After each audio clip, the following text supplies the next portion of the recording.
Les forces libyennes gagnent du terrain à Sirte, ancien fief de Kadhafi devenu un des bastions du groupe État islamique en 2015. Ces derniers ont été délogés avec succès de divers QG, que ce soit ici à l'université réaménagée en hôpital ou à la radio, depuis laquelle les combattants djihadistes diffusaient des messages religieux. Les combats se déroulent maintenant au centre de conférence Ouagadougou, un grand complexe.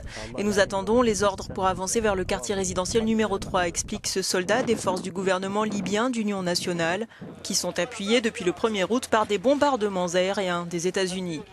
Des combats sont toujours en cours dans les quartiers de l'Est et de l'Ouest de Sirte, où sont retranchés des combattants djihadistes. L'État islamique conserve toutefois son emprise dans un secteur situé en plein centre-ville. Au cours de ces opérations à Sirte, les soldats libyens ont découvert des documents indiquant l'existence d'une cellule djihadiste près de Milan. L'information a été dévoilée par plusieurs médias italiens.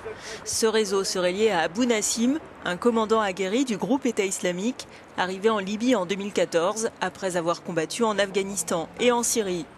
La fuite de combattants djihadistes du groupe État islamique suscite ainsi des craintes de l'autre côté de la Méditerranée, à commencer par l'Italie.